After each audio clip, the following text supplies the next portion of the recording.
해요? 자, 수험생 여러분 안녕하십니까? 공인중개사법 최상조입니다. 8월 모의고사 어떻게 잘 보셨나요? 전체적인 문제를 보면은 뭐 한 2개 정도는 여러분들 한 50년에 한 번 나올까 말까 하는 문제는 제외하고 나머지 부분들은 그렇게 어려운 문제는 없어요. 사실은 여러분들 공부를 좀 하신 분들은 기본적으로 지금 8월이면 한 80점 이상은 좀 맞을 수 있는 그런 문제들로 구성이 되어 있네요. 자, 해설 강의니까 간단하게 핵심적인 부분만 체크를 해드리도록 하겠습니다. 자, 1번 문제부터 한번 보시면 1번 문제. 자, 공인중개사법상에 금지되는 행위를 모두 고른 것은 그랬죠? 우리 법에 금지되는 거예요. 그러면 기업권 같은 경우는 뭐예요? 부동산 개발, 거래, 상담, 이 겸업은 당연히 허용되는 것이죠. 그러니까 요 금지행위가 아니죠. 자, 개공등이 단체를 구성하여, 자, 요것은 금지행위죠. 단체를 구성해서 비회원들하고 공동중개 제한한 것은 금지행위입니다. 그 다음에 공인중개사라 하여금 자격증을 다시 다른 사람에게 양도돼요. 당연히 금지행위죠. 그래서 니은, 디귿이 금지행위에 해당되기 때문에 답은 4번으로서 간단한 얘기입니다. 자, 2번 문제를 또 보시면은, 자, 2번 문제. 정책심의위원회. 자, 요거 자주 나오죠? 근데 이런 것들은 이제 단순 암기사항입니다. 그러니까 여러분들이 이제 맞추셔야 되는데, 요건 몇 번이에요? 제가 수업 시간에도 매번 강조했었죠? 그 2번인데, 요 부분 주의하라 그랬죠? 우리가 재적 과반수냐, 출석 과반수냐 했잖아요. 그래서 처음에 회의를, 안건을 상정해서 요거 회의를 진행할지 말지, 의사정족수, 즉 개의는 재적 과반수고, 자, 토론을 끝냈어요. 그래서 결론적으로 이제 의결을 할 때는 뭐예요? 출석 과반수라고 주의하시라고 그랬죠?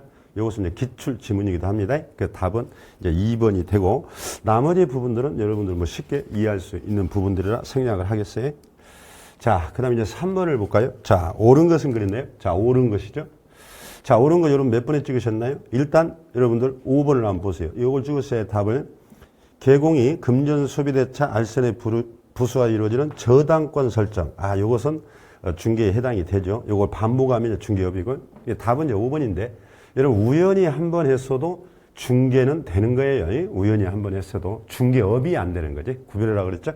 자, 2번 같은 경우는 등록 처분을 받았다. 자, 등록 처분을 받으면 이미 개업 공인중개사죠. 우리가 개업 공인중개사는 뭐예요? 이 법에 따라 등록한 자잖아. 등록증 교부 여부는 따지지 않아요. 등록하면 개업 공인중개사입니다. 3번. 법인의 임원으로서 공인중개사인 자가, 자, 업무를 수행하네요. 그러면 개업공인중개사 아니죠. 개업공인중개사는 법인의 대표자를 우리가 한마디로 개업공인중개사라고 하는 거예요. 나머지 사원 임원들은 자격증이 있으면 다 소속 공인중개사라고 하는 것이지, 개업공인중개사 틀렸죠. 자, 4번. 공인중개사가 개공에 소속되어 중개업무와 관련된 현장 안내 등 단순 업무를 보조한다. 보조는 해당된다. 틀렸죠. 여러분, 제가 매번 강조하죠. 용어의정의 문제에서는 이 공인중개사가 들어가면 무조건 소속 공인중개사예요. 그러니까 이자들이 뭐 보조 업무 한다고 하니까 여기에 홀려가지고 보조원이다 하면 틀려요. 자격증, 여기서 키워드는 공인중개사입니다. 그래서 자격증이 있는 직원은 다 소속 공인중개사다. 이렇게 정리하라 그랬죠. 자, 그 다음에 이제 4번 문제를 한번 보시면, 자, 4번 문제는 중개사무소 설치와 이전은 꼭 또 한 문제가 나옵니다. 여기서 이제 틀린 것이니까 바로 이제 답만 설명을 드립니다. 그러면 이제 요 답은 뭐예요? 법인 아닌 개공이 관할 외적의 분사무소. 이미 이 문장에서 틀렸죠. 자, 법인 아닌 개인들은 분사무소를 설치할 수가 없죠. 자, 우리 법에는 분사무소를 설치할 수 있는 자는 뭐예요?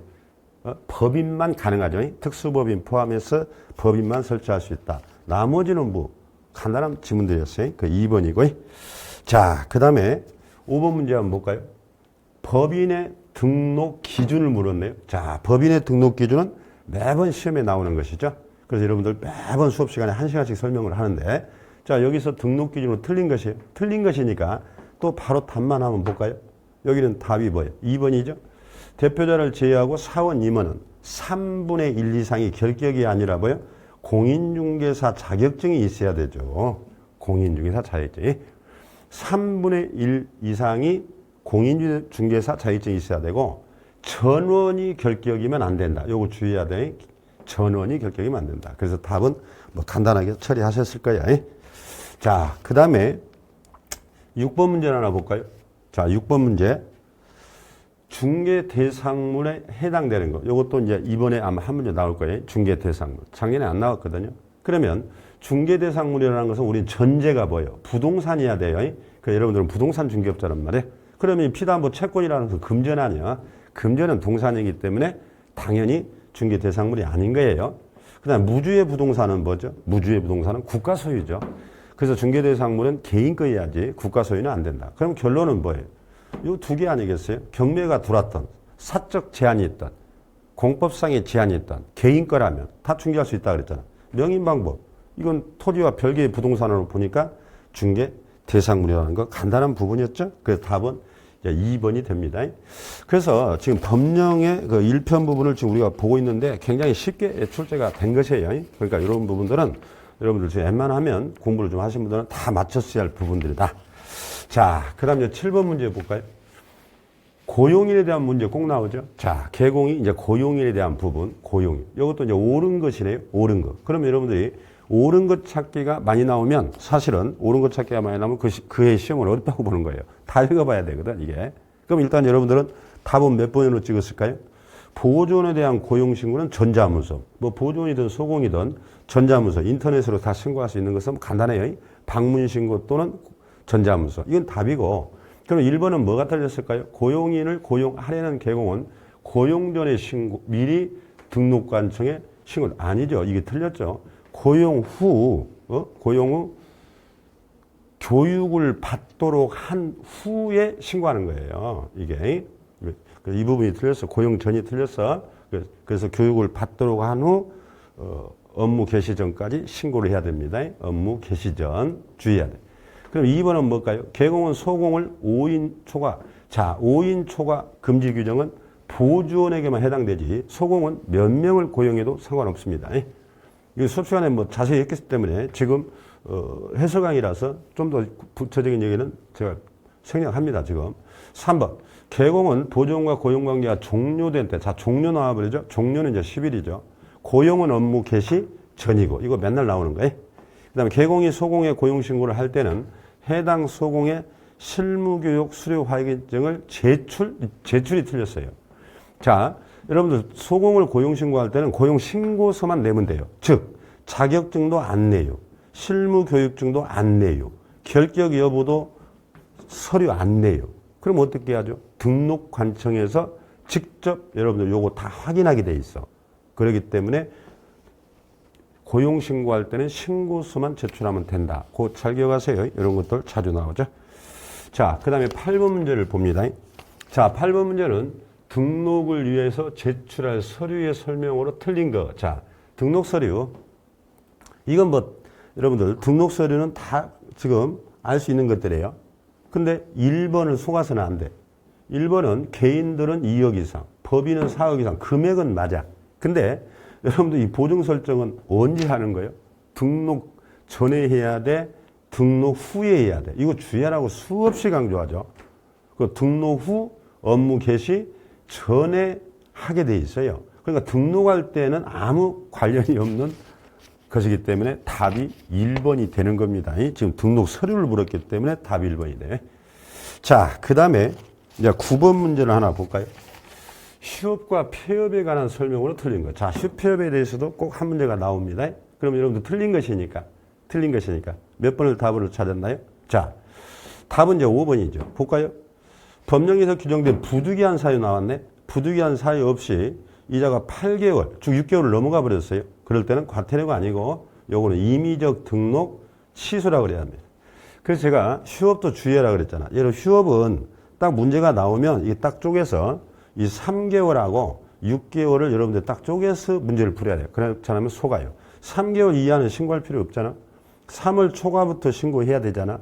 이때 신고 안 하면 이게 과태료 100이고 보자 했더니 6개월을 초과해서 휴업 신고를 안 해. 그럼 이거 임치. 그래서 3개월, 6개월 딱 정해놓고 이런 문제를 풀어야 오류가 없게 돼요. 자, 그 다음에 이제 10번 문제를 볼까요? 인장도 뭐 쉬운 문제예요. 인장. 뭐 자주 나오죠. 인장에 관한 설명으로 틀린 거. 일단 여러분들 요거 답을 몇 번으로 골랐어요? 틀린 것이니까.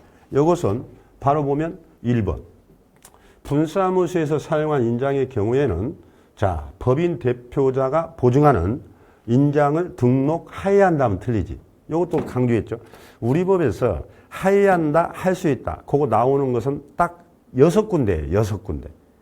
그러니까 문제를 쓸데없이 선생님들이 여러분들을 골탕을 먹이려고 아무 데서나 하여한다, 할 수 있다. 이거 막 바꾸죠. 그런 문제 풀지 마세요. 이게. 그래서 그 핵심적으로 중요한 부분만 이런 것들을 한 번씩 묻는 거지. 아무 데서나 뭐 하여한다, 할 수 있다. 그렇게 나오는 문제들 정말 가치 없어요. 근데 여기는 뭐냐면 이 선택할 수 있다는 거예요. 자, 주사무소는 어떻게 되죠? 법인 자체 인감도장을 등록합니다. 그리고 이제 분사무소에는 요 도장을 같이 사용할 수 있어요. 등록해서.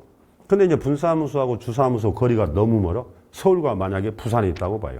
그럼 도장 하나 가지고 하나를 가지고 주사무소 분사 영업을 하면 너무 불편하지. 그래서 대표자가 보증하는 인장을 분사무소 책임자가 원하는 도장을 등록해서 그걸 사용할 수 있도록 선택권을 주는 거예요.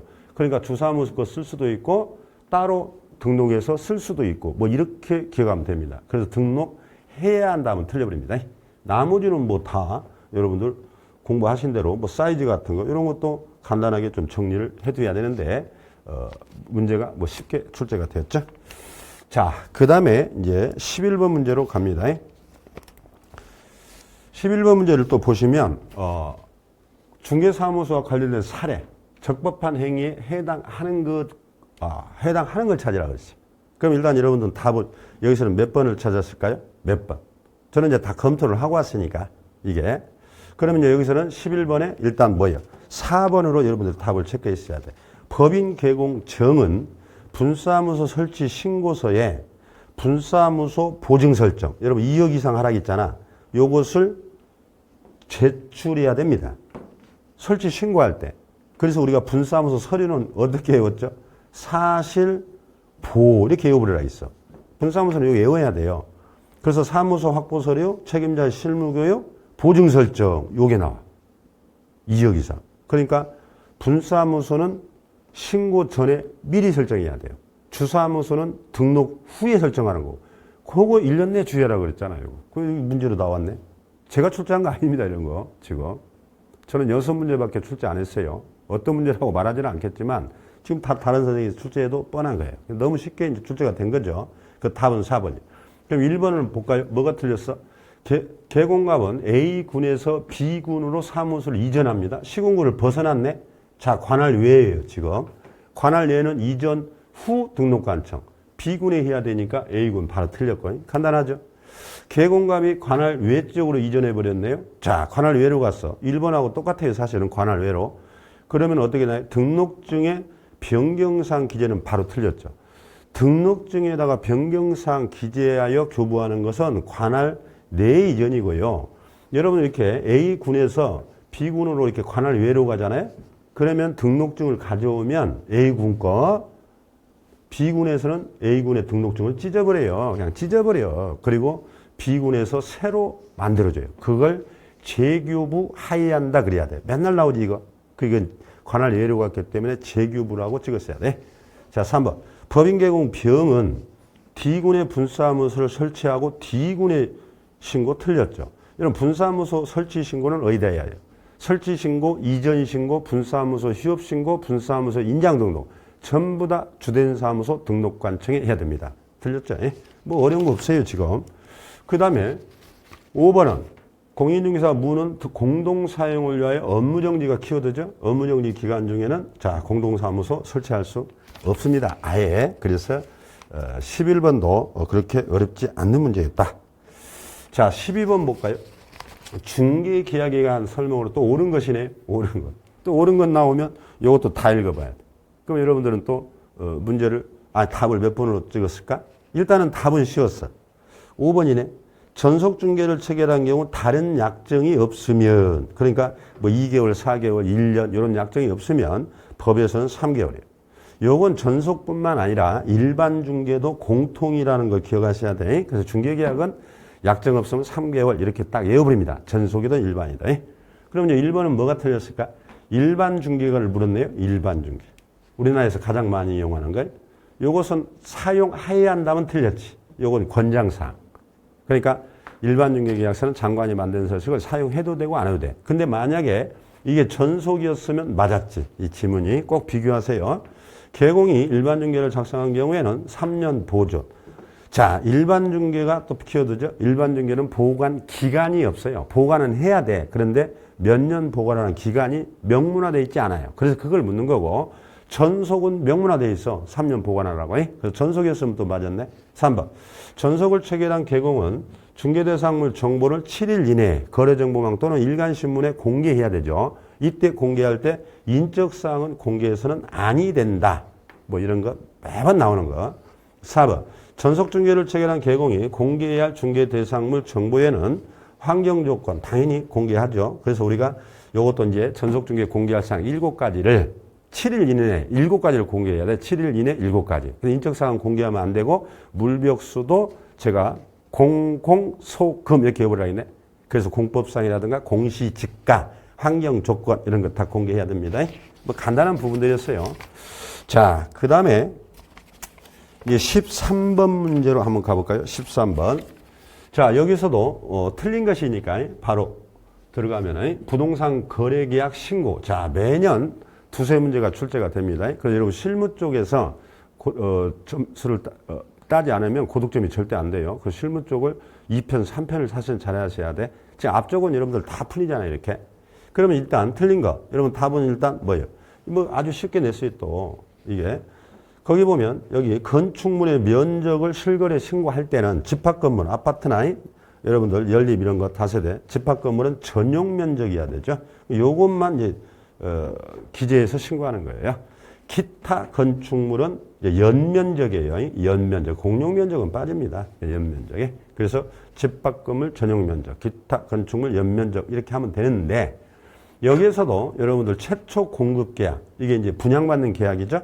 그 다음에 전매 계약, 전매. 분양권이나 입주권 전매 또는 물건별 가격을 적을 때나 총 실제 거래 가격을 적을 때는 이런 부가세를 다 포함하는 금액이라는 거, 요것도 맨날 나오죠. 나머지도 여러분들 그렇게 정리를 하면 되겠어요. 에이? 워낙 우리가 이제 수업 시간에는 막 2시간씩 이런 거 설명을 해 드리니까 여러분들 문제를 어렵지 않게 풀었을 거예요. 에이? 자, 14번 또 개공의 확인 설명 의무에 대해서 옳은 걸 찾으세요 그랬어요. 자, 확인 설명 의무에 대해서 옳은 거. 그럼 여기서는 여러분들이 답을 몇 번으로 찾았을까? 답을. 시간 안배상 여러분 1번에도 답이 있고 2번에도 답이 있고 막 그래요. 그러니까 정확하게 해야 시간이 안 부족해요. 어리버리 헷갈리게 해놓으면은 1번에도 답을 못 찾아버리면 이제 막 2번, 3번까지 가다 보면 엄청나게 시간을 낭비해버리죠. 그럼 봐봐요. 우리가 확인 설명은 어떻게 해야 돼? 서면을 제시하고 성실 정확하게 구두로 설명을 해야 돼. 둘 중에 하나만 안 해도 우리는 과태료 500에 처해버립니다. 그래서 설명 자료 제시를 안 해버렸네? 그럼 과태료 500이에요. 바로 1번이 답이 돼버렸네. 자, 그러면 이제 뭐가 틀렸는가 나머지도 꼭 체크해둬야 돼. 개공은 중개가 완성된 후 확인 설명사항을 확인하여 권리를 취득하는 의뢰인에게 설명한다. 완성 후가 틀렸죠. 이거 계속 주의하라 했잖아. 여러분 계약서 쓰기 전에 설명해야지. 계약서 다 써놓고 설명하면 뭐예요? 보일러 안 돌아가요. 물 새요. 맞아 죽는다고 그러죠. 중개업자. 이런 거 틀려버리면 안 되고. 3번. 법인 개공이 분사무소 작성한 중개대상을 확인 설명서를 물었네요. 설명서. 그러면은 당연히 소공이 당해 업무를 수행하면 함께 이제 서명 뭐 날인을 이제 해야 되는데 여기서는 지금 뭐가 틀렸을까요? 대표자가 틀렸죠. 분사무소는 책임자와 소공이 함께 합니다. 4번. 개공은 확인설명서 원본 4번, 뭐 5년, 3년. 그 다음에 유치권이나 법정지상권, 여러분들, 등기부에 확인할 수 없는 것들 있죠? 이런 것들은 설명 대상이 아니다? 이런 분묘기지권이나 유치권이나 법정지상권, 이런 것들은 등기부에 당장 안 나와요. 이런 것들은. 아예 유치권, 분묘기지권은 등기 자체를 할 수가 없어. 법정지상권은 처분시만 등기하면 돼요. 이런 거 등기부에 일단 안 나오는 것들도 전부 다 권리관계 설명을 해야 됩니다. 이것도 이제 잘 정리를 해둬야 돼요. 근데 너무 뭐 쉽게 출제를 하지 않았겠습니까? 이런 것들은 여러분들 다 맞췄어야 되고. 자, 그 다음에 15번. 15번도 또 보면 또 옳은 것이네. 옳은 거. 이것도 다 읽어봐야 되네. 그러면 이건 또 답을 몇 번을 일단 찍었어요? 여러분 답은 4번이지. 자, 보면은 손해배상 책임 보장. 여러분 중개업자를 여러분 내년에 오픈해서 이제 사고 쳐서 손해배상 문제가 꼭 발생할 수가 있거든. 그래서 이 부분도 실무에서도 여러분들 좀 참고로 알고 있으면 매우 수월하죠? 자, 봐봐요. 개공이 손해배상 책임을 보장하게 하여 조치. 이 보증 설정을 안 해버리는 거네. 그리고 이자가 영업을 해버렸어요. 그러면 임의적 등록 취소. 답이에요. 요거 제재. 그러니까 아까 앞에서 한번 언급됐죠? 업무보증 설정은 등록 후 업무 개시 전까지 설정을 하고 영업을 해야죠. 근데 안 하고 있으니까 등록 취소해요. 그럼 1번은 뭐가 틀렸을까요? 자, 개공은 보증보험, 공제 또는 공탁, 등록 신청할 때가 아니라니까. 등록 후라니까. 자, 2번 다른 법률 규정에 따라 중개업을 할 수 있는 경우는 이 법인을 말합니다. 이 법인자가 빠졌는데 법인의 경우에는 업무를 개시하기 전에 4억이 아니라 2천만 원이에요. 그러니까요. 개인이든 법인이든 특수법인이든 모두가 다 업무 개시 전까지 보증 설정해야 됩니다. 금액이 이제 특수법인은 2천만 원 이상이에요. 그게 틀렸어요. 자, 3번. 공제 가입한 개공으로서 보증기간이 만료되네요. 여러분들 이제 내년에 해보면 협회 공제에 만약 가입됐어요. 그러면 1년짜리 가입하면 여러분 1년에 한 24만 원 정도 돼요. 한 23만 정확하게 얼마인데 24만 원 정도 됩니다. 그러면 1년이면 요게 소모성이라 소멸돼 버려요. 그러면 다시 돈을 넣어야 돼. 그걸 묻는 거예요. 그러면 만료일까지만 하면 돼요. 만료일. 지체 없이. 요것도 우리가 다 문제 풀어드린 거 아니에요? 만료 후가 아니고 만료일까지. 요거 틀렸고. 그 다음에 5번에 협회 공제로서 손해배상을 한 경우에, 자, 손해배상 한 경우에 요거 주의해야 돼. 그러니까 이제 사고 쳐서 보증기간 돈이 지급됐어요. 그러면 개업공인중개사가 계속 중개업을 하려면 15일 이내죠. 30일 틀렸죠? 그래서 여러분들이 여기 3번하고 5번 기간 잘 기억하세요. 정상적으로 기간이 만료될 때는 만료일이고요. 손해배상이 지급된 경우는 15일 내에 다시 가입해서 영업을 할 수 있어요. 그 다음 공탁은 15일 내에 부족분을 보전합니다. 그것도 체크해 둬야 돼. 자, 그 다음에 이제 16번 문제로 가면은요. 자, 여기서는 일단 표시광고를 물었네요. 자, 내용으로 또 이 옳은 것이네. 표시광고. 여러분, 표시광고가 나오면 항상 뭐라 그랬어요? 전단지 광고, 인터넷 광고, 부당 표시광고. 이렇게 세 개로 딱 나누어서 수업을 해야 됩니다. 그러면 이게 막 헷갈려요, 이게. 문제 풀 때. 그 전단지냐, 광고냐, 인터넷 광고냐, 그거야. 그러면 1번 같은 경우는 우리가 성명이잖아. 이게 그 인터넷 광고나 전단지 광고 다 포함돼요. 요거 표기하지 않으면 과태료 100이에요. 그 다음에 여기 중개대상물 가격과 다르게 표시했다. 이게 부당 표시네. 부당 표시, 허위 매물을 표시 광고했다든지 허위 과장 광고하면은 500이잖아요. 지금 1번과 2번은 제재가 바뀐 아주 간단한 문제죠, 지금. 그 다음에 3번을 볼까요? 법인 개공이 분사하면서 5개 광고를 설치하는 경우에 자, 책임자 성명. 당연하죠. 법인은 대표자 성명, 분사하면서는 책임자 성명. 답은 3번이 되네요. 그 다음에 4번에 개공은 중개대상물 표시광고에 중개사무소 등록번호. 당연하죠. 그래서 이 전단지 광고나 인터넷 광고는 표시를 어떤 내용을 하냐 꼭 묻잖아요. 그래서 제가 항상 뭐라 했어요? 명소, 연등성 외워버려야 돼요. 유명한 명소에 가면 연등이 성곽을 둘러쌌다 해서 연등, 등이 등록번호예요. 이거 당연히 표기해야 됩니다. 그러니까 4번 틀렸다는 거 바로 알 수 있고. 그 다음에 5번 간판 철거는 민사집행법이 아니고 행정대집행법 이런 것들은 가치 없는 문제고. 물론 전에 이제 기출해서 낼 게 없으니까 이렇게 나온 거예요. 그래서 이런 대집행법이라는 게 있어. 대집행. 여러분 대집행이니까 대집행 그러면 돼. 민사집행법은 여러분들 이 경매 관련된 법이에요. 경매, 압류, 가압류 막 가처분 하는 절차에 거기까지 여러분들은 답으로 하진 않아요. 이런 것은 다른 법이기 때문에. 자, 그 다음에 17번. 또 교육에 대해서 이제 옳은 걸 찾으라 그러는데 교육에 대해서 옳은 거. 지금 여기서는 지금 아까 12, 13, 14, 15, 16은 아주 쉬운 것들 막 기출문제 돌아다니는 문제들이 주로 계속 나오고 있죠, 지금. 자, 옳은 것인데 여기서는 이런 옳은 것은 답은 일단 3번으로 찍었겠죠, 연수교육. 근데 1번에서는 자, 실무교육 나오네요. 여러분 실무교육은 뭐예요? 실무교육 받고 나서 1년 이내에 등록해야 되고 또 폐업하고 나서 1년 이내에 등록해야 돼요. 다. 왜냐하면 교육받고 1년 지나버리면 다 잊어버렸다고 생각하니까 다시 받아야 돼. 이게 13개월이니까 지났으니까 다시 받아야지. 보조원 직무수행. 자, 보조원은 직무교육이라고 있죠? 직무교육. 이게 윤리만 시켜요. 보조원은 다른 교육 없습니다. 그냥 착하게 살아. 윤리교육. 그래서 서너 시간만 시키는 것이고 12시간에 16시간은 이 연수교육이네요. 요거. 그 다음에 4번. 보조원의 직무교육은 윤리교육. 착하게 살아라. 요것만 시키니까 시도지사하고 등록관청이 시행을 합니다. 그 장관 틀렸고. 그 다음에요. 사고 예방 교육은 모두가 시행할 수 있어요. 장관, 시도지사, 등록관청이 다 시행할 수 있어. 보존까지 다 해당됩니다. 그 대신에 이 사고 예방 교육은 7일이 아니고 여기 10일이에요. 10일. 준비 기간을 줘서 10일.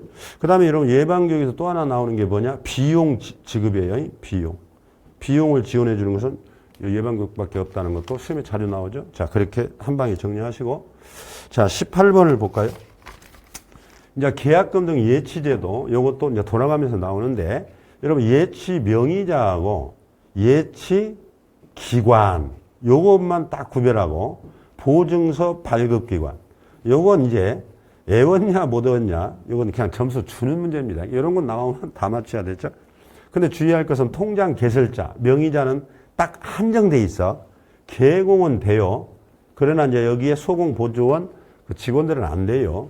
그 다음에 이제 은공신 보전체 이렇게 애워버리라 했네. 애워야 합니다. 이것은 어떤 형태로든지 누가 업자를 어떻게 따든 애워야 돼. 그래서 주의할 것은 요자만 가능합니다. 만. 그러니까 여기서 명의자를 물어버리기 때문에 여기에 해당되지 않는 자는 무조건 다 빼버려야 돼. 그래서 보험회사 있잖아. 그 다음에 신탁회사 있잖아. 은공신 보전체 이렇게 해버리니까 이 소공하고 매도인 빠지죠. 그래서 맨날 나오는 게 연속 지금 2년 명의자를 물었어요. 명의자. 예치 장소는 금공신 이렇게 해버리라 했죠. 저는 금공신 등 이렇게. 그래서 은공신 금공신 요거 구별합니다. 보증서는 홍금보에서 금융기관 보증보험회사 홍금보 이렇게 해버리면 끝입니다. 뭐 이런 것들 나오면 여러분들은 무조건 이제 점수를 주는 것이니까 요것만 딱 외우고 가시면 된다. 18번까지 우리 살펴봤고요. 그 다음에 이제 19번 문제를 또 하나 볼까요? 19번 문제. 그러니까 여러분들은 이제 수업 시간에 너무 이렇게 앞자를 따서 맹신하면은 실제 시험장 가서 여러분들 활용이 거의 안 돼요. 고득점 하기가 힘듭니다. 그러니까 꼭 문장을 좀 외워야 돼. 익혀야 되죠, 문장을. 그래서 제가 이제 문장을 길게 다 수업 시간에 얘기한 이유가 여러분들은 그냥 짧은 문장만 외우잖아요. 근데 우리 과목은 특징이 뭐예요? 뒤에 가서 꼬아버려. 뒤에 가서 꼬아버리고 비틀어버려요. 그런 문제가 많아요. 그러다 보니까 너무 짧게 이렇게 외우다가 시험장 가면은 거의 70점대로 끝나버립니다. 이 수업 들을 때는 편하고 좋지. 이것만 하면 된다고 하니까. 근데 그렇게 해가지고 실제 시험장 가서 여러분 81번도 못 넘은 사람이 있어요. 몇 년씩 해도. 그래서 공부 방법을 본인이 좀 필수서라든가 이런 것들을 이렇게 읽으면서 선생님들은 강의를 그렇게 하더라도 여러분들은 꼭 읽으면서 문장을 좀 익혀야 된다. 그래야 50분 내에 아주 수월하게 편하게 풀 수 있습니다. 속아 넘어가지 않고 꼭 그걸 당부드려요. 자, 19번은요. 요거 이제 과태료 요거에 이 부과 기준이에요. 그래서 자격정지 부과 기준, 업무정지 부과 기준, 과태료 부과 기준이 써졌어. 우리는 과태료가 500하고 100만 원짜리인데 그 부과 기준이 있어요.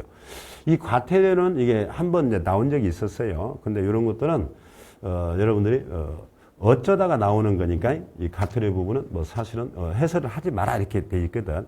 근데 여기 보면요. 20만 원짜리가 있고 이거 30만 원짜리가 있고 50만 원짜리가 있어요. 그러니까 가장 적은 것은 이제 답은 1번으로 이렇게 했는데 100점 안 주려고 했어요. 그러니까 과태료 부분은 조금 여러분들이 그냥 간과해도 돼요. 사실은. 꼭 하고 싶다 하면은 우리 대통령이 정해놨어요. 이게. 자, 그건 참고를 하시고. 자, 그 다음에 20번 문제를 봅니다. 20번. 자, 요것은 이제 기출문제를 약간 이제 선생님이 응용한 거네. 요 문제는 이제 선생님이 응용해서 조금 신경 써서 낸 문제네. 보니까. 아까 앞에는 그냥 막 그냥 기출문제 갖다 나열해버린 거고. 요 부분은 좀 신경을 쓴 것 같은데. 자, 봐봐요. A시의 중개사무소를 둔 개공 갑은 그랬네요. B시에 소재하는 을 소유 건물에 대하여 자, 을과 병 사이의 매매계약과 동시에 병은 또 정액의 임대차 계약을 체결합니다. 이런 경우가 있죠. 자, 지금 이런 얘기죠. 을이 병하고 매매 계약을 했어요. 여러분들 이렇게 써놓고 보면 간단해요.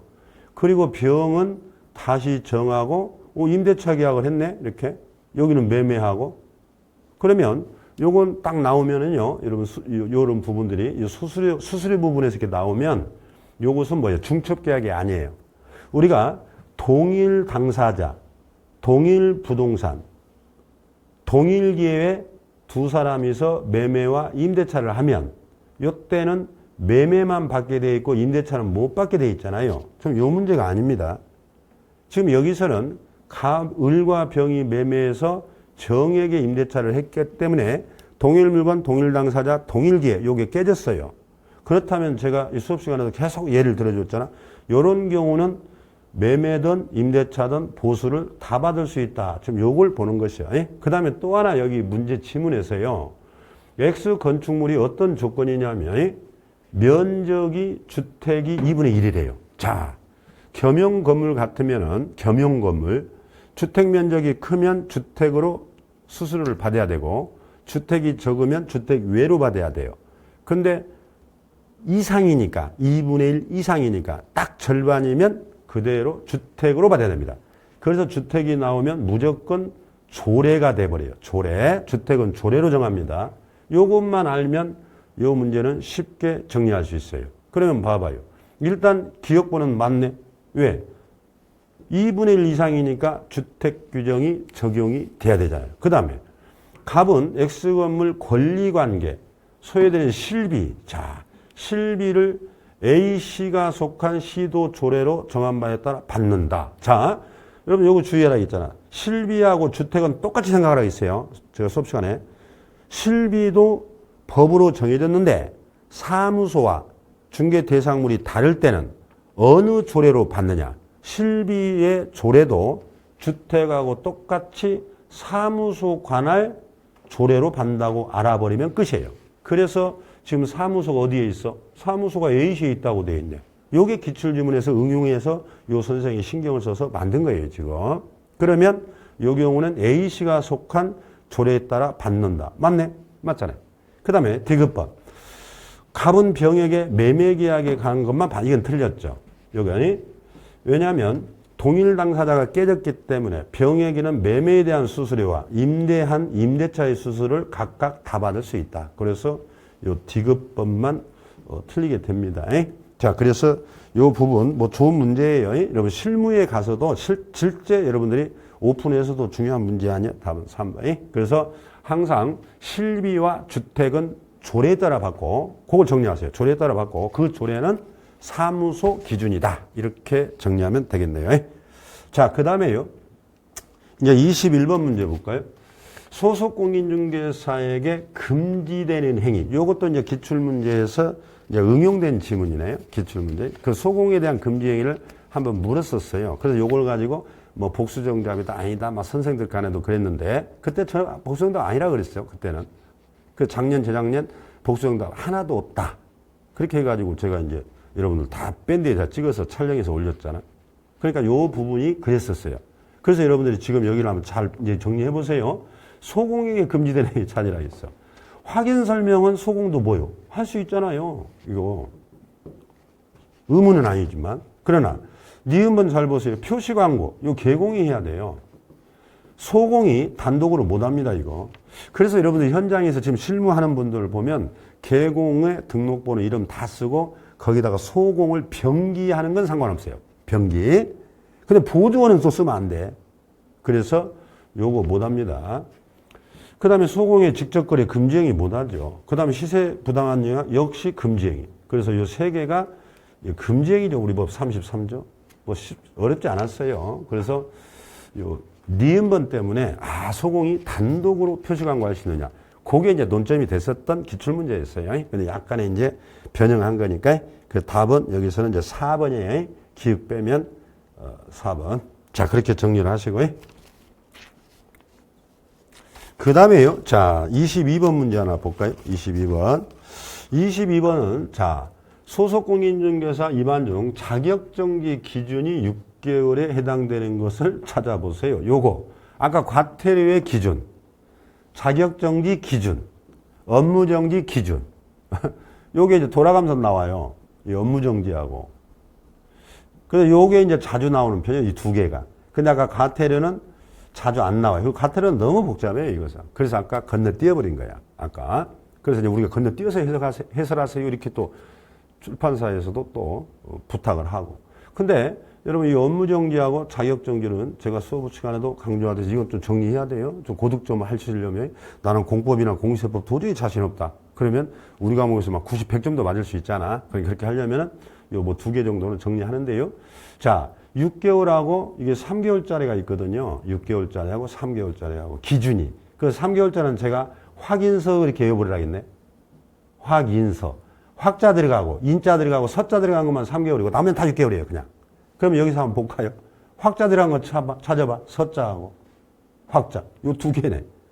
그 다음에 하나는 인장이 이제 인장 관련이 확, 인, 서 그러면 나머지 두 개는 6개월이라는 뜻이에요. 확인서 그것만 딱 외우세요. 그래서 요것은 니은하고 니을번이 있는 답이 4번이 이제 참 여기서는 6개월짜리 찾으라 있으니까 기억하고 참 요 디귿번 요게 있는 건 이제 2번이 답은 이거고 저는 지금 3개월짜리를 외우는 게 쉽다. 이런 확인서란 말을 우리가 많이 쓰잖아. 그래서 확자 들어가고 인자 들어가고 서자 들어가 버리면 그냥 3개월 나머지는 6개월 이렇게 찍어버리면 됩니다. 요거 연습 많이 해요 이제 앞으로. 예. 자 그렇게 하시면 되고 그 다음에 23번 요것도 자주 나오죠.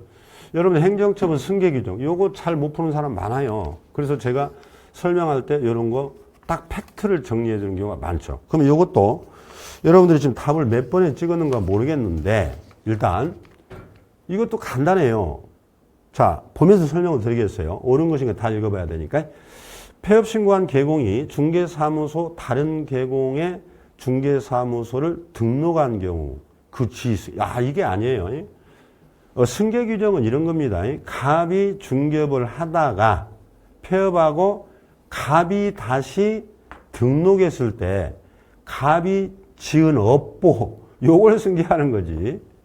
갑 것을 을이라는 계공이 다른 계공이 승계하는 거 아닙니다. 이거 연자제요. 그건 안 되는 거고. 1번은 그 얘기니까 틀렸고. 2번 폐업 전에 중개대상물 정보 중개대상물 정보를 거짓 공개한 사유로 행한 업무정지 처분. 여기서 이렇게 정리해야 돼요. 일단 이런 문장을 읽으면서 업무정지 처분이란 말이 나오죠. 효과. 처분 받은 거예요. 받은 것은 간단합니다. 이렇게 처분이라고 나왔지. 그러면 첫자를 따요. 그리고 날짜를 따질 때는 처등 이렇게 해오면 돼. 처등 저는 이렇게 하라고 하거든. 처분 나왔다. 그럼 처분일로부터 등록일까지 1년. 넘었냐 안 넘었냐 요것만 따지면 돼요. 그러면 처분 받았네? 폐업시 아니라니까. 여기 틀렸잖아. 처분 나오면 등이야 돼요. 처분일로부터 등록일을 따져요. 1년을. 폐업일로부터 1년 따지는 거 바로 틀렸어. 주의해야 돼. 그 다음에 세 번째. 폐업 전에 위반행위 나오면 또 위자 이렇게 동글뱅이 치세요. 위반행위. 그러면 요것은 위자에다가 위패 이렇게 해야 돼. 위패 등. 여기 써놓으세요. 시험지에다가. 위반행위 나오면 위패 등 이렇게 해서 폐업일로부터 등록일만 따지면 돼요. 처분요과는 처분일로부터 등록일. 위반행위는 폐업일로부터 등록일. 간단해요. 그때부터 1년이냐 3년이냐 요것만 따지면 돼. 그럼 여기에 위반행위 했네. 업무정지는 1년짜리잖아. 요건 다 외웠지. 등록 취소가 3년이니까. 그러면 여기 위패니까 폐업 나왔네. 폐업일로부터 1년 이내면 승계하고 1년을 초과해버렸으면 승계 안 하죠. 승계 안 한다는 건 처벌 안 하지. 근데 8개월이니까 1년 이내네. 그러니까 승계해서 뭐요? 얘는 업무정지 해야지. 없다 틀렸네. 이런 거. 두 문제만 딱 연습하면 다 풀고 올 수 있습니다. 4번. 재등록 계획이 폐업 전에 업무정지에 해당하는 또 위반행위 나왔네. 위반행위. 그러면 이제 요것은 승계해서 처벌하겠다는 거죠. 이때는 당연히 폐업한 사유. 네가 왜 폐업했지? 이거 폐업 기간이 얼마지? 요것은 반드시 고려한다. 그래요. 우리 법조문이에요. 그래서 고려하지 않는다. 틀렸어요. 이것도 이제 기출 지문이에요. 그러니까 지금 여러분들이 거의 기출문제에 흡사한 문제들을 풀고 있으니까 이런 문제 정도는 충분히 이제 앞으로 연습해서 풀어내야 됩니다. 좋은 문제들이 많아요. 지금 난이도가 이제 문제지 그 영역에서 계속 출제가 되는 문제들입니다. 자, 그 다음에 이제 5번은 답이겠지? 나머지는 다 틀렸으니까. 그럼 5번은 어떻게 확인해야 돼? 24년 4월 1일 날 과태료 처분 받았잖아. 첫자 따라겠지? 그러면 첫자 나왔으니까 등. 그러니까 처분일로부터 등록일 1년만 딱 따져버리면 돼. 1년만. 과태료는 1년이니까. 자, 처분 받았어요? 그럼 24년 7월 1일 앞에 이건 따지면 안 되지. 처분 받은 때로부터 등록일을 따져야지. 이게 등록일이잖아요. 그러면 처분이 지금 24년 4월 1일이었어. 등록일이 요 날이요. 그럼 요 기간만 따지면 1년을 넘었냐 안 넘었냐. 4월 1일 6월 1일이니까 1년을 당연히 넘어버렸지. 승계 안 되지. 처분할 수 없죠. 간단해요. 아시겠죠? 자, 처분받았다.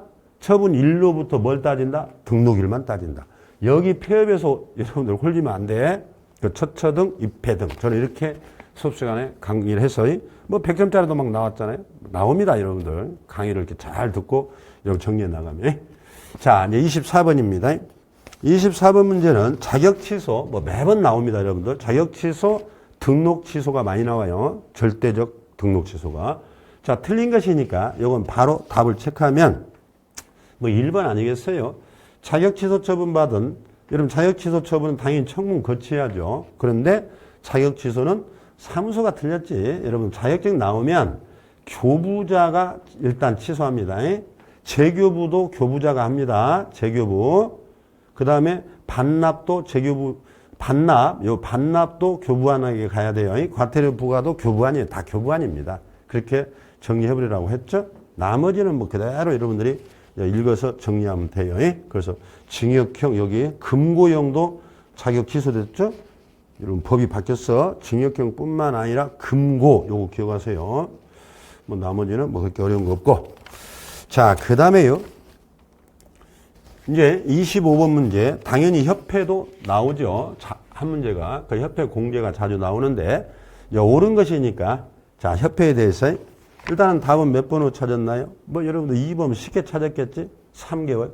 회계연도 종료 후 3개월 이내에 공제 사업에 결산 보고 하라고 돼 있잖아. 근데 1번은 뭐예요? 협회 총회 있죠? 회원 전원의 구성으로 총회. 그러면 감독관청인 장관에게 지체 없이 해야 돼요. 지체 없이.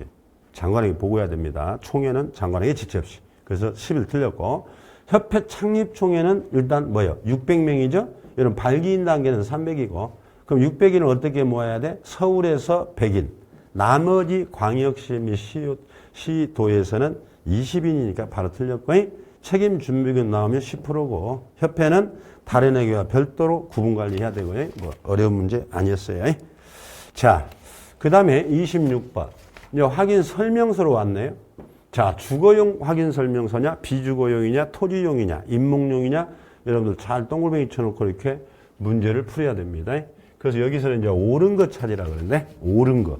아마 주거용이 많이 나올 수밖에 없어요. 아파트나 연립, 다세대 이거. 그 다음에 주거용 부분이 작년에 좀 바뀌었었잖아요. 자, 그러면, 자, 요 부분에서 지금 옳은 것이라고 그랬어요. 그러면 하나 볼까요? 매매의 경우에, 자, 아파트를 매매했다고 보세요. 그럼 취득 관련 조세, 취득세, 농특세, 지방교육세를 말합니다. 당연히 적어야 됩니다. 당연히. 자, 여러분 취득 관련 조세는요, 모든 설명서 다 적어야 돼. 적어 놓으세요. 모든 설명서. 주거용, 비주거용, 토지용, 임목 다 적어야 돼. 이건 틀렸고. 현장 안내는 개공의 기본 확인. 현장 안내는요, 주거용에 보면 마지막 남바 14번에 해당돼요. 그럼 뒤쪽으로 가면 세부사항이지. 이거 맨날 나오죠? 우리가 개공의 기본 확인이냐, 세부 확인이냐, 요거 외워야 됩니다. 기본 확인은 1번 중개대상물 표시부터 9번 조세까지죠, 조세까지. 이게 기본 확인. 그 다음에 이제 세부 확인이 뭐죠? 10번 실제 권리부터 지금 보고 있는 14번 보조원. 여기까지가 여러분 세부 확인이야. 그래, 틀렸고.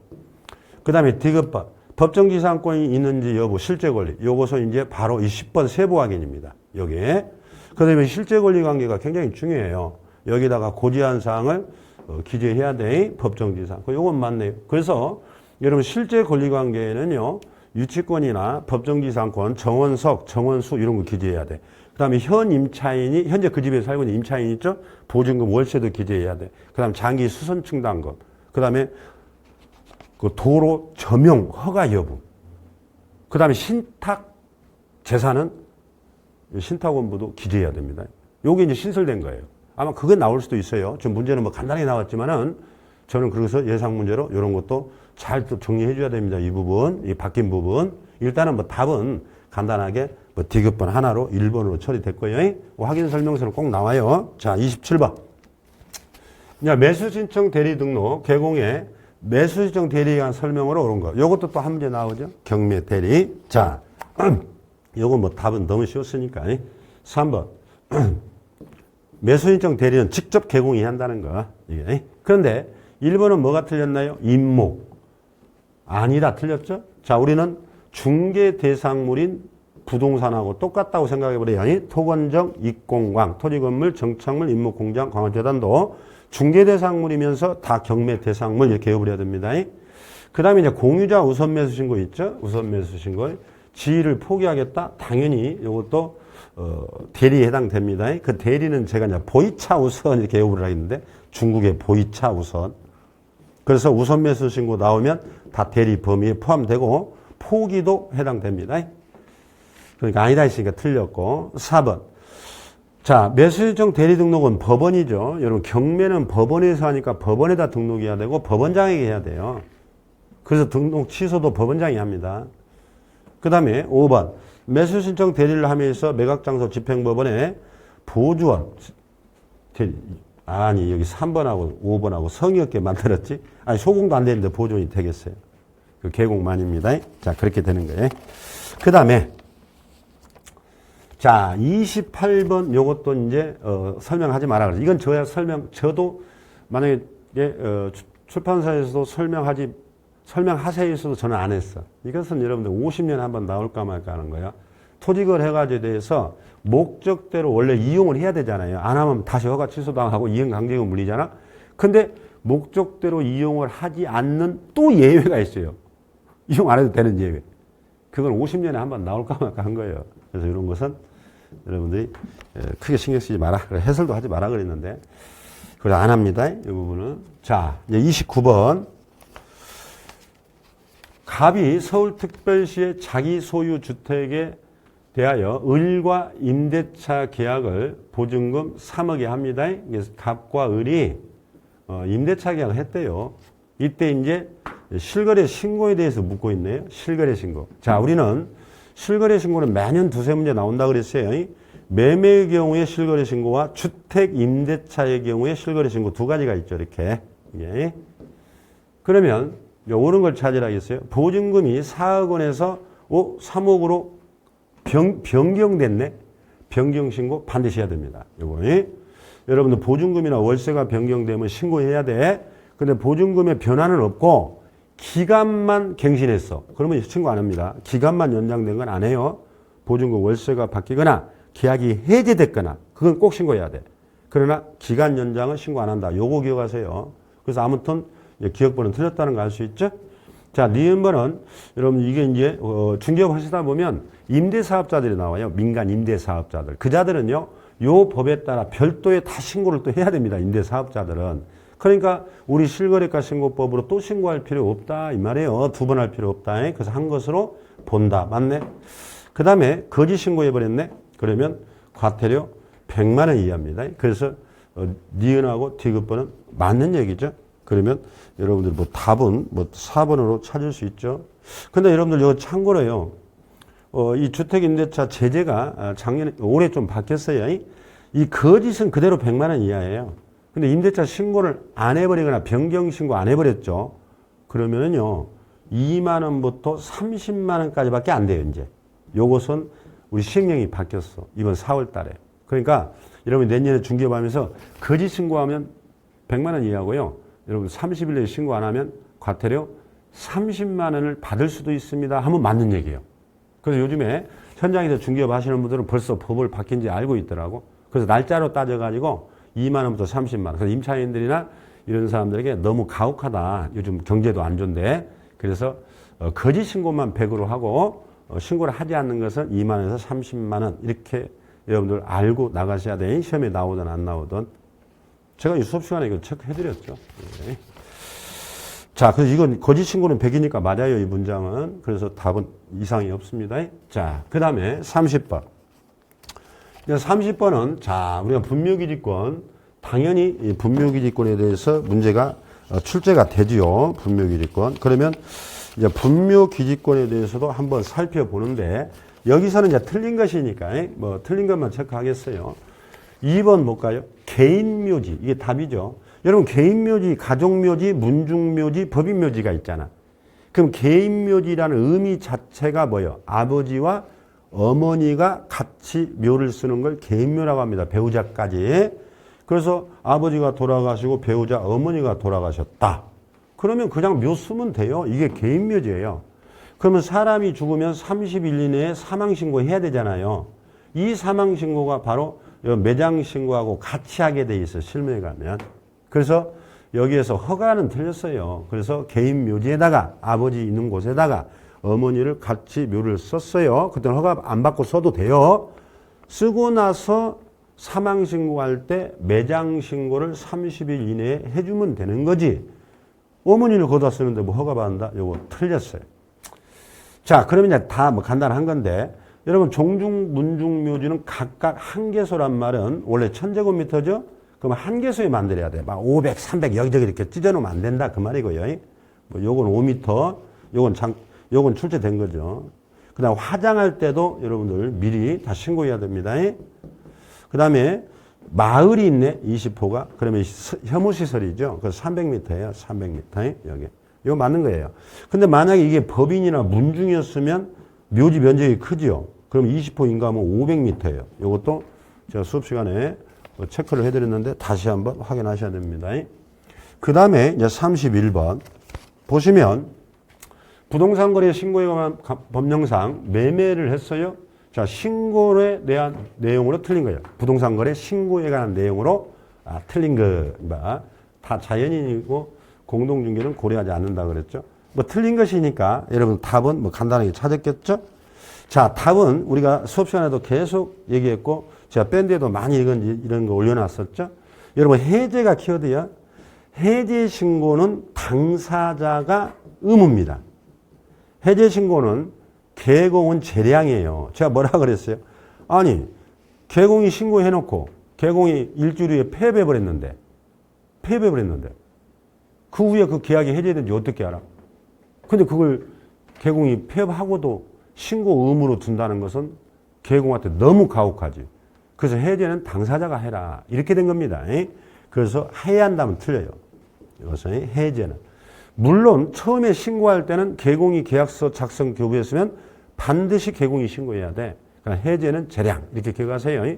왜? 폐업했다고 생각하시라니까. 그러면 나머지는 다 맞는 건데 여러분들 뭐 요것은 두 개는 다 직거래 한 거고요. 개공이 있었으면 개공이 하는 거. 뭐 너무 쉬운 문제죠. 그 다음에 여러분 신고사항 꼭 외워둬야 돼요. 신고사항. 신고서 작성할 때. 그래서 제가 항상 실족의 당부중 관리인 이렇게 외우라 했네. 그래서 당사자든 개공이든 인적사항 여러분 다 신고해야 돼. 인적사항은 뭐예요? 신고를 했어. 정정, 변경 다 안 된다는 것도 꼭 기억하세요. 인적사항은 신고사항인데 신고한 이후에 정정, 변경 안 된다. 계속 나오잖아. 정정, 변경에서도. 한꺼번에 기억하는데 시간이 없기 때문에 뭐 그 정도만 체크해 드리겠어요. 자, 그 다음에 이제 32번. 매수신청 대리등록한 개공이 부동산에 대해서 민사집행법 나오면 아까 뭐라 했어요? 경매라 그랬잖아요. 경매. 그 경매에 대한 설명으로 틀린 것이에요. 이것도 이제 권리분석에 대해서 우리가 많이 얘기를 했었는데, 자, 틀린 것 찾으니까 바로 답을 한번 찾아보세요. 답은 몇 번에 찍었어요? 4번이지. 자, 후순위의 그 저당권자가 경매에 넣어버렸네? 그럼 선순위 저당권은 소멸되지 않는다. 너무 간단한 거죠. 여러분, 경매 나오면 뭐라 했어? 저당권을 항상 소멸해버린다 했지. 그러니까, 이런 걸 한 번도 안 들은 분들은 참 어려워해요. 여러분, 근가담 이렇게 외우라 했잖아. 근저당, 저당, 가압류, 압류, 담보가 등기는 언제나 경매 나오면 여러분 다 소멸돼요. 소멸됩니다. 이 말소 기준권리는. 그러면 근저당이 있고 여기에 임차인이 있어. 이런 얘기죠, 지금. 요 밑에 후순위자가 경매를 신청했다니까. 다 소멸돼요. 다. 그래서 답은 4번이에요. 근데 1번도 많이 나오죠. 전세권은 최선순위면 얘는 소멸이 안 되죠. 인수해야 되잖아. 근데 스스로 배당 요구하면 소멸한다는 게 계속 나오네. 그러면 왜 제가 1번을 설명하냐면 5번 때문에 그래요. 여러분 봐봐요. 전세권자가 배당 요구했어. 그러면 소멸한다 그랬잖아. 그러니까 다른 사람들이 경락에 참가했어. 근데 이 전세권자가 갑자기 배당 신청을 철회해버리네. 그럼 다시 살아나겠죠. 그럼 어떻게 돼? 경락 받은 사람들은 그걸 인수해야 돼. 이 사람들이 엄청난 혼란을 주죠. 그래서 지금 그 말이에요. 부담이 바뀌는 경우. 매수자들이 이 사람은 갑자기 내가 인수해야 되는 부담이 바뀌었잖아. 그래서 배당 요구를 한 채권자는 종기, 배당 기간이 지난 뒤에는 철회를 못하게 해요. 왜? 이 사람이 배당 요구했다가 나중에 매각이 실시됐는데 이자가 배당을 철회해버렸어. 그 전세권이 갑자기 살아나.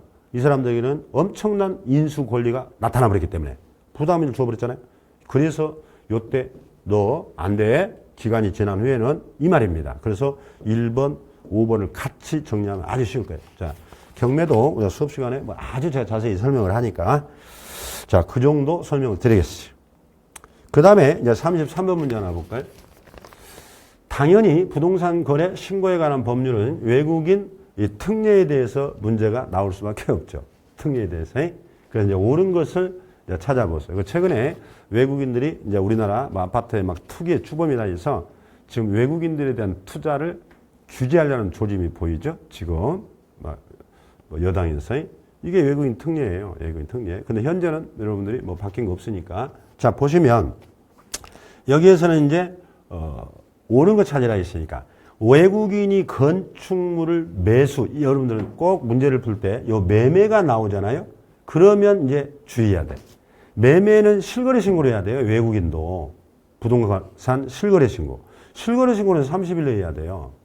이게 그러면 실거래 신고를 했어 30일 내에 그러면 이 특례법상 또 신고할 필요는 없다 이렇게 이어져버려요.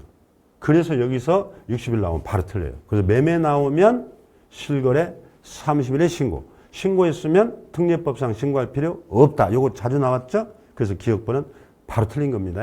근데 증여는 계약이잖아. 요건 60일이지. 왜? 우리가 실거래 신고는 오로지 매매 계약만 실거래 신고하거든 증여나 교환은 실거래 신고 안 해요. 그러니까 이 법에 따라 60일 내에 신고를 해야 되니까 요건 맞지. 그 다음에 디귿번도 맞네. 판결, 환매, 상속 여러분들 합병 이런 것들은 6개월이죠. 쉽게 냈어요. 지금. 그래서 33번, 4번이 답이 된다는 거 아셨죠? 잠깐 끊겠어요. 여기서. 자, 그럼 다음 문제로 여러분 34번 문제로 한번 볼까요? 자, 34번은 토지거래 허가구역에 대한 문제인데 토지거래 허가도 우리가 두세 문제가 나와요. 근데 최근에는 그 민법에서 좀 다루는 그 유동종 무효 부분들이 간혹 나와요. 간혹 사실은.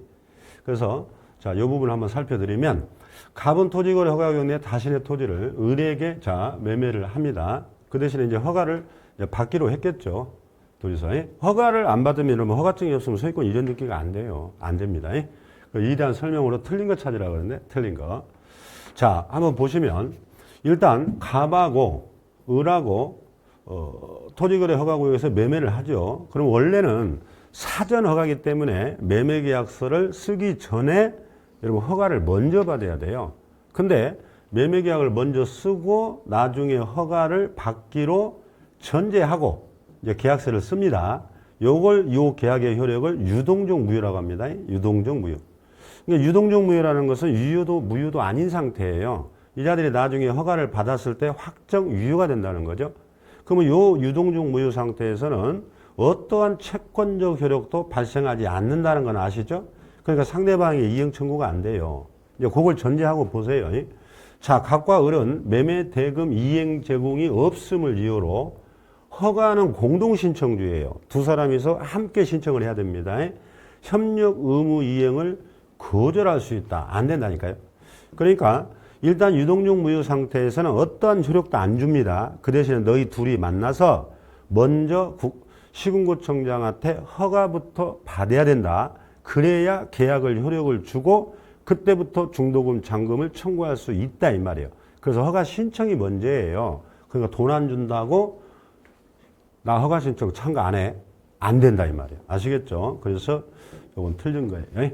그 다음에 두 번째, 갑이 허가 신청 절차의 협력 의무를 이행하지 않았어요. 그러니까 내일 만나서 우리 공동 신청 중이니까 허가 신청합시다 해놓고는 안 나와버리네 이자가. 그러니까 을이 바로 그냥 나 해제 이렇게는 안 돼요. 그러니까 협력하지 않으면 이건 의무거든요.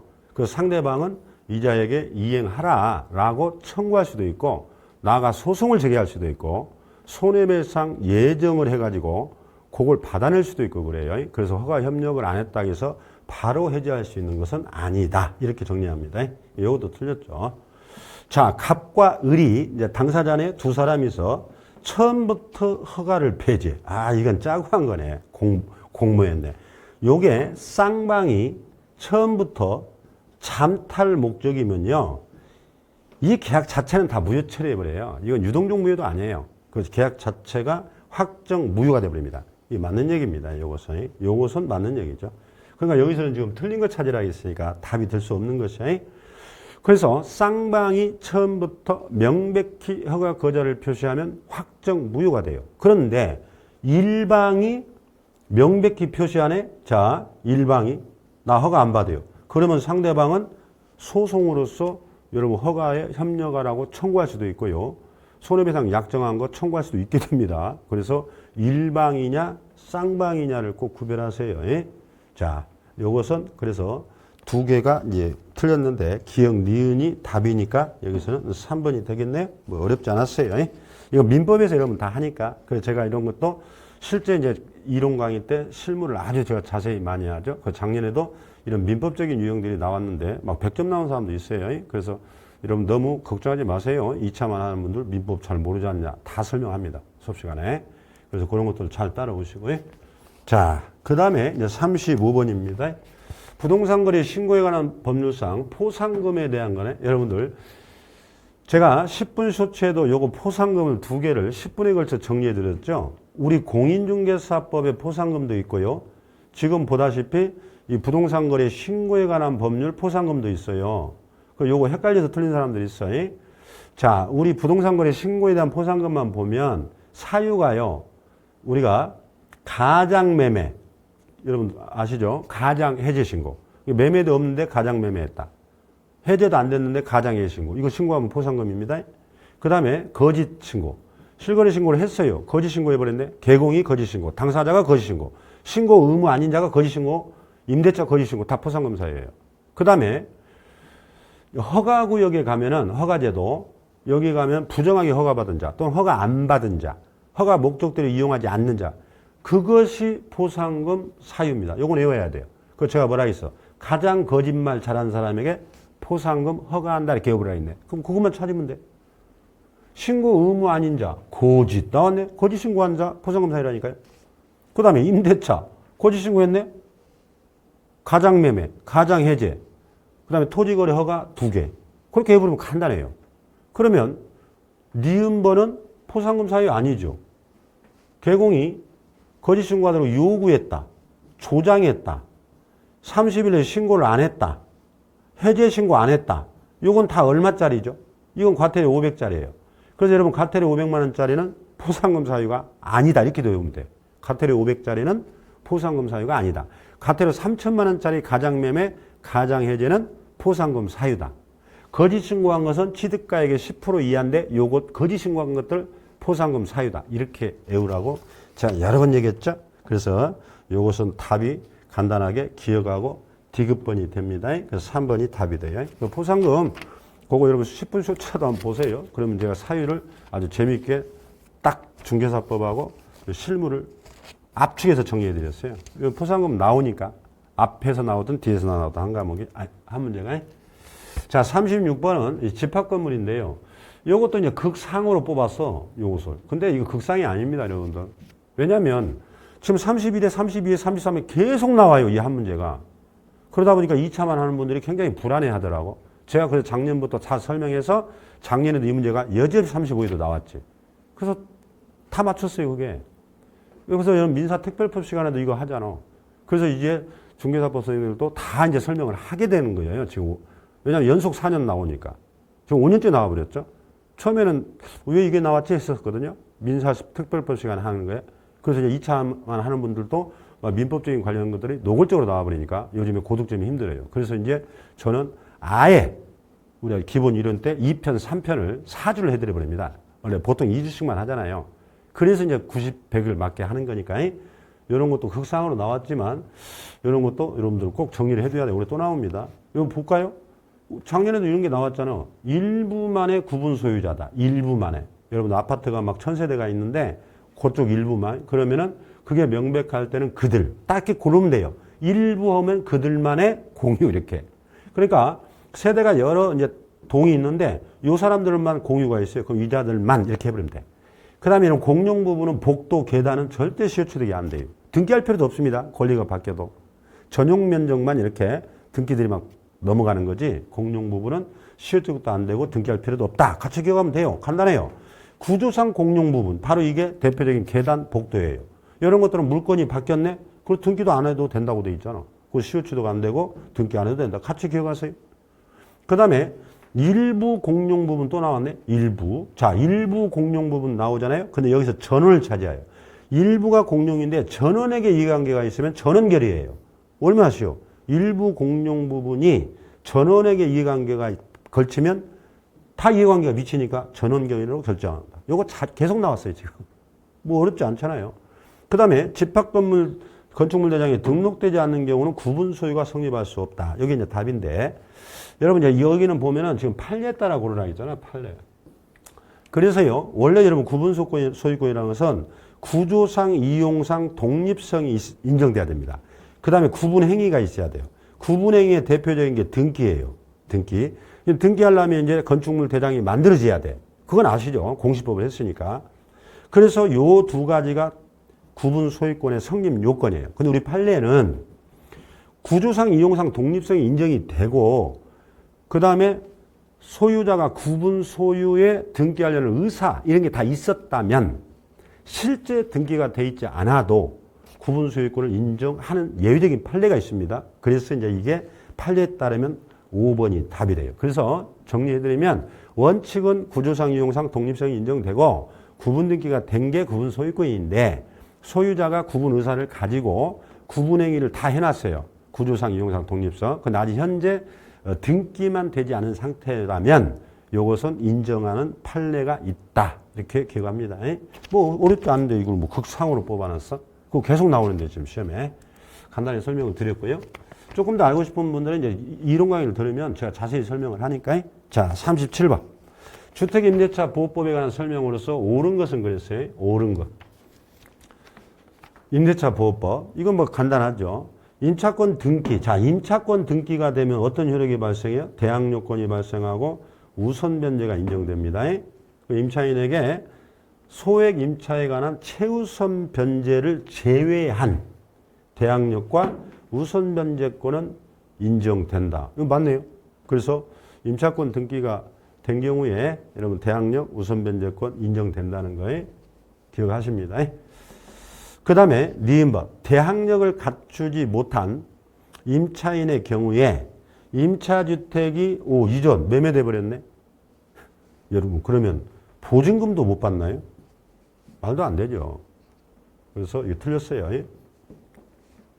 그러니까 임차인이 대항력권, 점유의 인도나 전입신고를 해야 되잖아요. 근데 그걸 안 한 상태에서 집이 팔렸어. 그럼 이 사람은 대항력권을 못 갖추면 어떤 효력이 발생하죠? 최우선 변제도 안 되고 우선 변제 확정일자 받아도 우선 변제 안 되죠. 그럼 쫓겨날 수 있어요. 쫓겨날 때 뭐요? 내 거 보증금 2억은 주세요. 아, 받아서 나와야지. 대항력권 안 갖췄다고 보증금까지 못 받아? 말이 안 되겠죠? 요거 기출지문이에요. 자, 디귿번. 임차인은 계약갱신 요구권을 행사한 이후에 이제 2년 계약갱신 청구했죠. 근데 사정이 생겼어요. 해지할 수 없는 게 아니라 언제든지 나간다 할 수 있죠. 그러면 임대인이 통지받는 날로부터 3개월이 지나면 효력이 발생한다. 뭐 이런 건 다 아시는 거죠? 그래서 요것은 답이 뭐 별거 없죠? 지금 임대차 그 기억번 뭐 하나 받고 나머지는 틀렸죠? 그래서 보증금 반환받을 수 있고 언제든지 해지할 수 있습니다. 자, 그 다음에 이제 38번 문제. 분묘네요. 분묘. 분묘에 관한 내용으로 틀린 것은 그랬어요. 장사법 꼭 나오죠. 장사법. 그러면 여기에서 일단 자 장사법이 시행 이전에다 동미차예요. 이게 2001년도에 시행됩니다. 그 이전에 승낙 없이 설치한 분묘네요. 근데 요것이 2001년, 예를 들어 1990년도에 설정됐어. 묘를 설치했어. 근데 그때부터 계산해서 20년이 지나면 시효취득이 돼버립니다. 없다가 틀렸어. 여기서 키워드는 이전 것은 시효취득 인정한다. 그렇게 기억합니다. 니은번. 분묘기지권에는 그 효력에 미치는 범위 안에서 새로운 분묘. 그렇죠.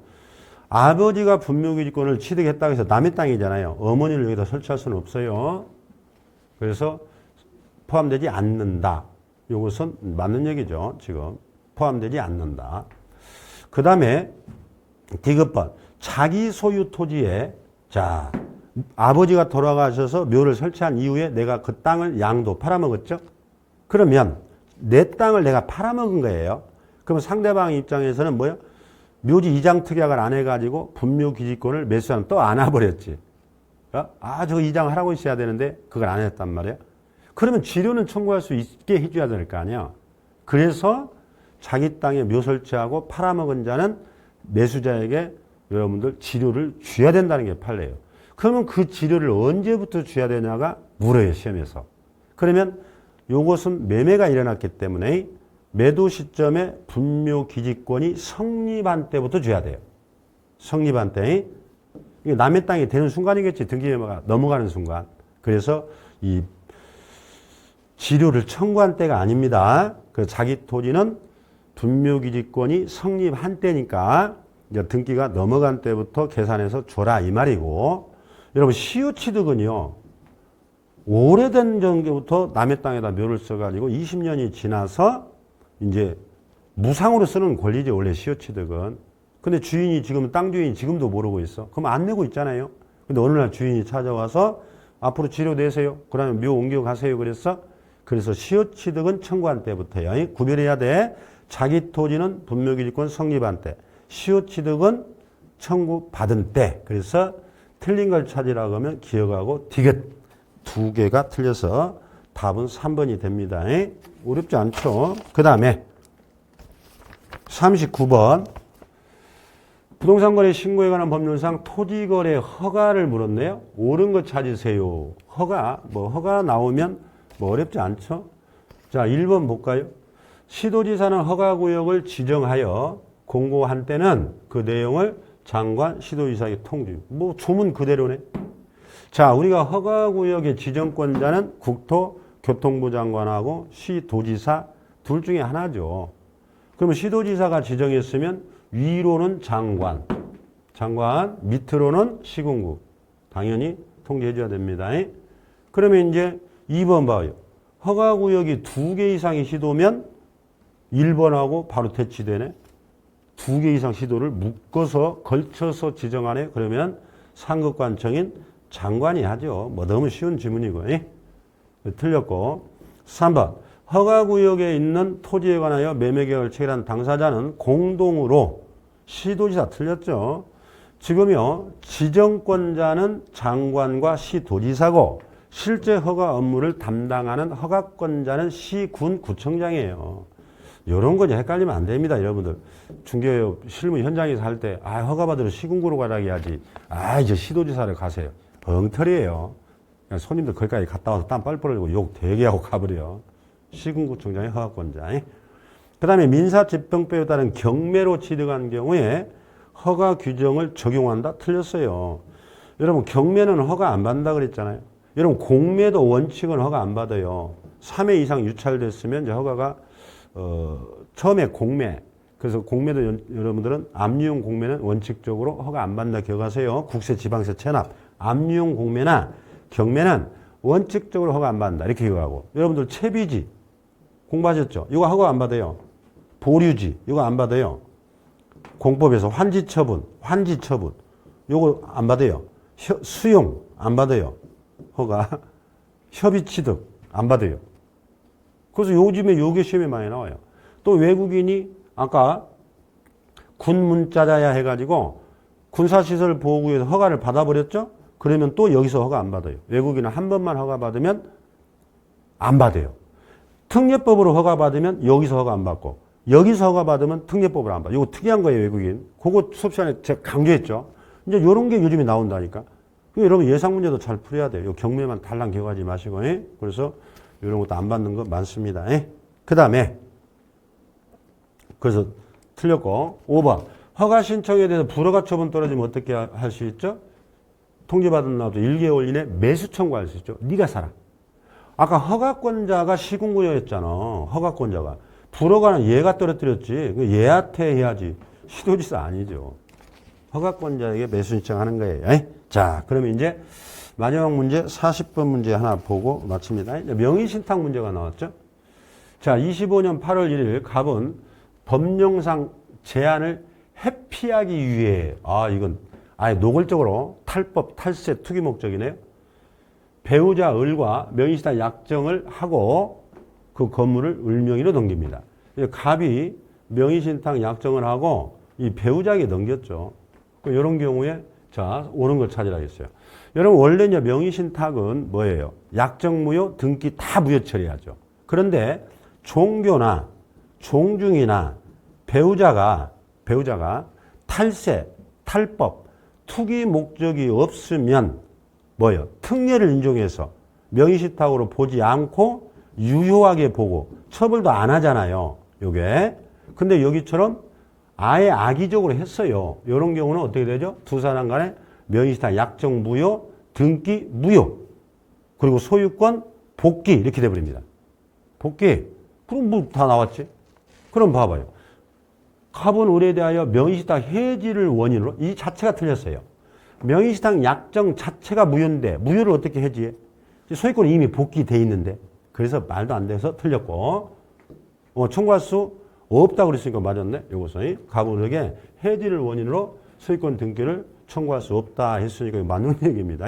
그 다음에 갑은 소유권에 의해 을을 상대로 이전 등기 말소. 그렇죠. 무효니까 이미 소유권은 복귀됐기 때문에 소유권에 의해서 당연히 말소를 청구할 수 있어요. 그러니까 진정명의 회복이라든가 소유권에 의해서 당연히 청구할 수 있습니다.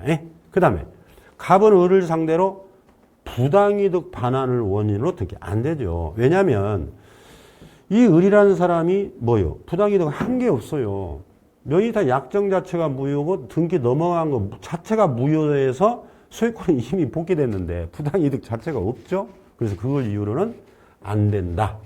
할 수 있다. 틀렸죠? 그러면 여기에서 지금 옳은 걸 찾으라 했으니까 기억하고 니은 두 개가 옳네. 그러면 답이 4번이 되겠네요. 이해됐죠? 그러니까 종중, 종교 우리가 배우자 간의 명의신탁은 탈법이나 탈세, 투기 목적이 없으면 원칙은 유효로 처리해 준다고 그랬죠?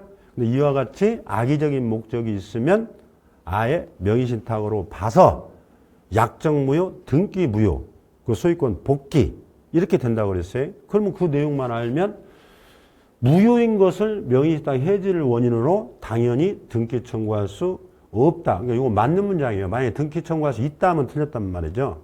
이게. 그 다음에 갑은 소유권에 의해서 당연히 말소 청구할 수 있죠. 소유권은 복귀됐기 때문에 내 소유권 내놔 이렇게. 그러나 이미 소유권은 복귀됐기 때문에 부당이득 자체가 없기 때문에 이를 이유로 말소는 안 된다. 이렇게 정리한 겁니다. 그래서 여러분들에게 지금 40문제를 다 설명을 드렸는데 아무튼 뭐 도움이 되셨기를 바라고 여러분들이 꼭 우리가 뭐 2차에서 고득점 하려면은 요 뒷부분 2편, 3편을 잘 하셔야 돼요. 1편은 누구나 다 맞추고 와요. 시험장 가서 뭐 앞자만 따든 어찌든. 근데 뒤쪽은 요즘 민법, 공법, 등기법이 막 종합으로 나오기 때문에 2차 하시는 분들이 굉장히 고민하는데 그런 분들 걱정하지 마세요. 제 강의 3, 4월 달에 그런 내용들 아주 자세히 했기 때문에 그런 것들을 잘 들어서 이 고득점을 향해서 최선을 다해서 여러분 모두 합격하시길 바라겠어요. 감사합니다.